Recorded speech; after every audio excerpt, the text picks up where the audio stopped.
Buenos días, compañeros. Mi nombre es Héctor Andrés Ríos. A continuación, realizaré mi presentación acerca de los diseños de la investigación cualitativa. De manera de introducción, debemos tener en cuenta que la comprensión del fenómeno educativo pasa por que se observe, se analice a nivel situacional y contextual y se comprenda todas las partes y el todo que es la educación. En este sentido, los enfoques investigativos que más se aproximan a este entendimiento del acontecer educativo, pues resultan ser los de corte cualitativo. De ahí que a continuación se presenten los rasgos generales de la metodología cualitativa, así como las principales características de algunos de los métodos que más sobresalen dentro de esta corriente investigativa. Empezaremos entonces por los rasgos generales de la investigación cualitativa. Entonces nos dice Sampieri que este enfoque investigativo es de corte inductivo y fenomenológico e interpretativo. A nivel de tradiciones, tenemos que Paz establece que existen o resaltan la investigación narrativo-biográfica, los estudios fenomenológicos, la teoría fundamentada, la fenomenografía, la etnometodología, así como la investigación etnográfica que se divide en 6 diferentes modalidades, la investigación-acción que se divide también en otras 2 vertientes, los estudios de caso que de acuerdo a su propósito pueden dividirse en 3 diferentes modalidades y la investigación evaluativa que de acuerdo con Green puede dividirse también en 4 diferentes corrientes. Empezaremos entonces con la investigación de corte narrativo-biográfica. Esta tiene su origen a inicios del siglo XX, cuando se empezó a emplear para recopilar los datos biográficos de los migrantes europeos que llegaban a América. En este sentido, lo que pretendía era recolectar información acerca de las experiencias, de las nociones, de las representaciones o creencias que tenían estas personas en torno a algunos eventos que eran de corte individual o colectivo. Ya hablando del desarrollo de esta técnica, entonces se ha separado en diferentes variaciones, que son la historia de vida, el relato de vida, la autobiografía y el biograma. La historia de vida es una de las que más se emplea, ya que permite identificar ampliamente cómo las personas crean y reflejan el mundo social a su alrededor. Por su parte, el biograma es una historia que se cuenta por personas que son miembros de un determinado grupo y que pues esa historia la cuentan cumpliendo ciertas directrices que en este caso son determinadas por el investigador. A nivel de técnicas tenemos que están los documentos personales y los registros biográficos. En el primer grupo se encuentran ubicadas las autobiografías, las correspondencias, las videograbaciones, las fotografías y los objetos personales. A nivel de registros biográficos están los relatos de vida, los biogramas y las historias de vida. Estas pueden ser de relato único o de relatos cruzados o incluso de relatos paralelos. Continuamos con la investigación fenomenológica. Esta, también llamada naturalista, tiene como objetivo la descripción de experiencias de personas o grupos en torno a un fenómeno o grupo particular y enfatiza principalmente en los significados que las personas atribuyen a esas experiencias o a esos conceptos. A nivel procedimental, esta demanda que el investigador suspenda su juicio alrededor del fenómeno que va a estudiar para que obviamente no contamine el análisis que va a hacer. Asimismo, exige que se planteen las cuestiones a investigar y que se indaguen en las experiencias cotidianas de las personas al respecto de estas cuestiones. A nivel de datos, en esta técnica, pues se recogen principalmente las experiencias personales de las personas a partir de entrevistas en profundidad. A nivel de análisis, se basa en 4 elementos, que es la identificación de unas dimensiones que se convierten en unos clústeres de significado para luego consolidarlos en unos conceptos psicológicos y fenomenológicos. A partir de ahí, lo que exige esta metodología es que se rinda un informe en el cual se dé una comprensión clara y profunda de la estructura o esencia de la experiencia. Continuamos ahora con la teoría fundamentada. Esta tiene su origen en el interaccionismo simbólico desarrollado por Glasser y Strauss. Su objetivo principal es la recolección de datos sistemáticos para comprobar, validar o elaborar una teoría. Es decir, generar o descubrir una teoría que se relaciona con un fenómeno o un contexto particular. A nivel de estrategias, en esta metodología se emplean las entrevistas, las observaciones, las grabaciones audiovisuales, los datos cualitativos y cuantitativos, pero dando predominio o prelación a los datos cualitativos. A nivel de la investigación etnográfica, es una de las estrategias más desarrolladas dentro de las metodologías cualitativas. Tienen su origen a finales del siglo XIX y principios del siglo XX. Es una modalidad investigativa de las ciencias sociales que se desarrolla principalmente en la antropología cultural y la sociología cualitativa. Se define, según Aguirre, como un estudio descriptivo de la cultura de una comunidad o de uno de los aspectos de esa cultura. A nivel educativo, pues es un estilo de investigación que permite comprender e interpretar los diferentes fenómenos educativos. De acuerdo con eh, Wilcox, los dos ámbitos que más se estudian desde la etnografía en la escuela tienen que ver con la escuela como un instrumento de transmisión cultural y los conflictos culturales en la escuela. A nivel de rasgos, tenemos que esta metodología de investigación tiene un carácter holista, es decir, que describe los fenómenos de manera global. Una condición naturalista que se refiere a que estudia a las personas en su contexto natural. Es inductiva, es decir, se apoya en las evidencias que recolecta para poder conceptualizar y teorizar. Tiene un carácter fenomenológico, es decir, que los significados se estudian desde la óptica de los investigados, no desde el investigador. Los datos son contextualizados, lo que se refiere a que las observaciones sean dentro de una perspectiva contextual, en ese entorno en donde se va a desarrollar la investigación.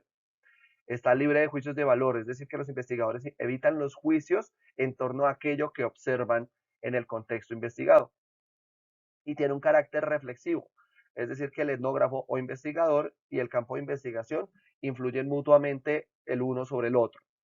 A nivel del proceso, se da en 4 fases de acuerdo con el texto que consultamos.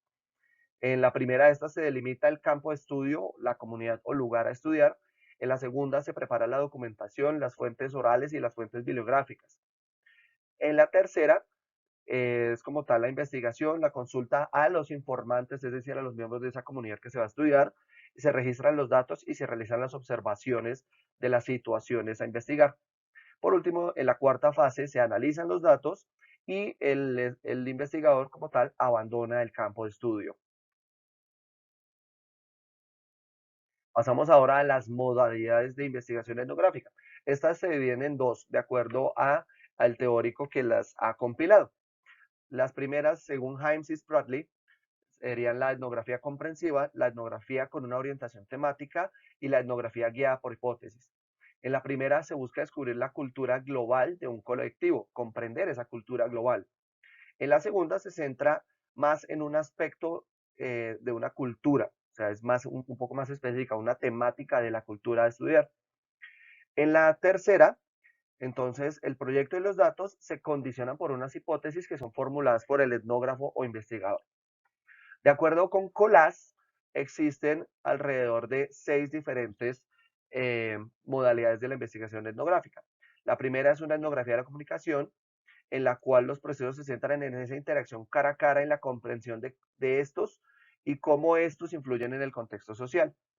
La segunda es la etnografía crítica, en la cual la participación e influencia del investigador en el contexto son inevitables, es decir, el investigador influye en ese contexto generando algunas modificaciones o transformaciones. Está también la etnografía interpretativa, la cual busca exaltar los significados implícitos dentro de una cultura o de un contexto social particular. Está la etnografía sistemática, que se centra en la definición de la estructura de una cultura. La etnografía clásica, la cual realiza descripciones comprensivas de esas elaboraciones culturales que las personas construyen. Y por último se encuentra la etnografía antropológica, la cual se centra o se enfoca en las creencias y costumbres y en cómo las personas viven y actúan en sus ambientes naturales. Pasamos ahora a la investigación-acción, que es otro enfoque ampliamente desarrollado dentro de la metodología cualitativa. Se define esta como una metodología orientada a la práctica educativa que busca consolidar información que aporte a los procesos de cambio. Su objetivo principal consiste en mejorar la práctica educativa antes que en generar conocimientos. Hay 2 paradigmas que se desarrollan principalmente dentro de la investigación-acción. Uno que es interpretativo, que sale principalmente de la escuela de Frankfurt, y otro que es crítico, que responde a la teoría crítica de Habermas. A nivel de propósitos, tenemos que es un método para resolver problemas que se han diagnosticado en la escuela. Es un medio también para mejorar la investigación y a los investigadores y a los actores de un contexto. Es también un medio de preparación y formación permanente para el docente y para el investigador. Promueve la resolución de esos problemas en el aula y en la escuela. Y es una manera de introducir nuevos enfoques e innovaciones en la educación. A nivel de rasgos de la investigación-acción, tenemos que conlleva la transformación o mejora de una realidad social o una realidad educativa principalmente. Demanda un proceso reflexivo en la acción, es decir, que a medida que se va desarrollando, se va reflexionando sobre eso que se va haciendo, esa acción que se va implementando. También promueve la formación a través de la investigación-acción, es decir, el docente investigador o el investigador que interviene en la escuela se forma a medida que va desarrollando su labor dentro de este enfoque. Se va cualificando su labor no solo como investigador, sino como profesional en el caso del docente. Parte de unas situaciones o problemas que son propios de la práctica educativa justamente para mejorarla. Se lleva a cabo por los actores de la práctica que se investiga, es decir, los docentes son los principales investigadores dentro de este enfoque. Promueve también la participación de esos actores investigados, es decir, por ejemplo, los coordinadores, los educandos, los padres de familia, también pueden tomar parte dentro de este proceso investigativo. Y el proceso se define como una espiral de cambio, es decir, cuando se ha concluido, se puede retomar desde el inicio para reevaluar el proceso y para continuar ese proceso de cambio que se ha iniciado. Eso lo vemos acá en el proceso de la investigación-acción, el cual nos dice que se inicia con un diagnóstico y la clasificación de las problemáticas que se encuentran en la práctica, para proseguir luego con una definición de las estrategias que permitan abordar y subsanar esas problemáticas detectadas, una puesta en marcha y evaluación de las estrategias para comprobarlas o comprobación de las hipótesis, y también un resultado que lleva a una nueva perspectiva y diagnóstico de la problemática. Es decir, eh, una vez que se ha agotado el proceso, pues se evalúa ese impacto del proceso investigativo y de ser requerido se retoma de nuevo para continuar mejorando esa situación, problema que se detecta en la práctica. Ahora, hablando de las modalidades de la investigación-acción, tenemos que según Bartolomé, la investigación-acción participativa se divide en investigación-acción práctica, investigación-acción crítica, investigación-acción cooperativa o colaborativa. Según La Torre y otros, existe una tipología lewiniana que establece 4 tipologías de investigación-acción, que son la diagnóstica, la participativa, la empírica y la experimental. Y existe una tipología de la escuela inglesa, la cual diferencia la investigación-acción técnica, la práctica y la crítica. Dentro del texto de Paz se caracterizan principalmente la investigación-acción cooperativa, la cual se centra principalmente en la colaboración entre investigadores y educadores, y se centra en un desarrollo profesional del educador y en la producción de un conocimiento para una situación útil, es decir, un conocimiento que sea empleable en una situación de la práctica. Y los problemas a investigar dentro de esta modalidad se definen de manera conjunta entre el docente y los investigadores. Por otro lado, Paz también nos habla de la investigación participativa, la cual nació en Latinoamérica hacia la década de los 60 y es un enfoque en el que se promueve la participación de la comunidad en el análisis y la transformación de la propia realidad y busca la motivación colectiva hacia el conocimiento y la transformación de la realidad. Es decir, en esta existe una influencia más del corte de la pedagogía de Freire, en el cual se busca desde una relación dialéctica entre el saber y la realidad, la transformación de este último aspecto. Tenemos ahora los estudios de caso. Entonces, se definen como un método de investigación que se enfoca en el análisis de la realidad social. Este implica una caracterización a través de un examen detallado y sistemático y comprensivo y en profundidad de ese caso a estudiar. Sus rasgos principales es que es particularista, heurístico, descriptivo e inductivo. Es particularista, pues se enfoca en una situación o fenómeno, programa o evento particular. Es descriptivo, pues su producto es una descripción amplia y detallada, bastante densa del fenómeno o situación objeto de estudio. Es heurístico, pues se esclarece la comprensión del lector en torno al fenómeno estudiado. Y es inductivo, pues los conceptos, las generalizaciones y datos se obtienen del contexto mismo y no previamente a este. De acuerdo con Stake, las modalidades que se encuentran dentro de los estudios de caso se dan en función del propósito del estudio que se pretende realizar. En este sentido, están los estudios intrínsecos de caso, el estudio instrumental de casos y el estudio colectivo de casos. Tenemos ahora la metodología de investigación evaluativa. Esta es una metodología de investigación que se orienta a la educación y se enfoca principalmente en la toma de decisiones y la determinación de la eficacia o eficiencia de programas u organizaciones. De acuerdo con Rincón, existen algunas modalidades que son la evaluación de programas, la evaluación de centros e instituciones y la evaluación de sistemas educativos.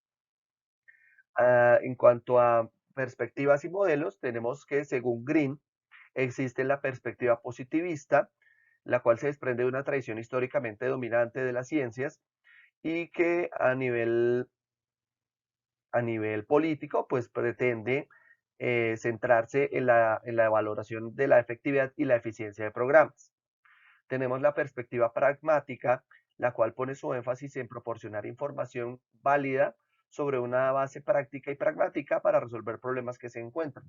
Es decir, una información que tiene su origen en un ejercicio práctico. Está la perspectiva interpretativa que se fundamenta en el paradigma hermenéutico interpretativo, por lo que busca promover la comprensión contextualizada de los programas que se evalúan. Y está la perspectiva crítica, la cual busca dar luz a unos ejes de valor históricos y estructurales de los fenómenos sociales que se estudian para fomentar e impulsar un cambio social y político. De acuerdo con Rebollo, existen unos modelos. Estos son los modelos subjetivistas que desde una perspectiva técnica y científica entienden la evaluación como el valor o mérito de un programa, es decir, evalúan cuán valioso o cuánto mérito tiene un programa. Están los modelos subjetivistas, los cuales plantean la evaluación como una comprensión y valoración de los procesos y resultados, y el interés de este modelo se centra principalmente en captar la singularidad de las situaciones y sus características. Están también los modelos críticos, que comprenden la evaluación de programas como un proceso que se promueve, en el que se promueve la reflexión crítica de los procesos y la toma de decisiones pertinentes en cada eventualidad que se presenta. A nivel de estrategias, tenemos que dentro de estas perspectivas, dentro de algunas de estas perspectivas, se emplean las encuestas, los cuestionarios, los estudios de caso, las entrevistas, observaciones, el análisis de documentos, se realizan experimentos y cuasi experimentos, se analizan sistemas, se analizan modelos causales y se realizan análisis de costo-beneficio. Por último, encontramos otras metodologías de investigación cualitativa que no se encuentran tan desarrolladas y no tienen tan amplia difusión como las anteriores. Está la fenomenografía, que se origina en Pérez Marton y colegas en la Universidad de Gotemburgo, y luego se extendió a Australia y otros países. Se define como un enfoque empírico cuyo objetivo es una investigación cualitativa la identificación cualitativa, perdón, de las experiencias, conceptualizaciones, percepciones y comprensiones de las personas. En el ámbito educativo, la fenomenografía se utiliza para la comprensión de procesos de aprendizaje del estudiantado.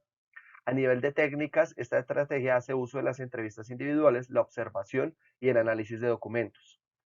La etnometodología, por su parte, se origina en los años 60 con Garfinkel en Estados Unidos y se fundamenta en la fenomenología y en el interaccionismo simbólico.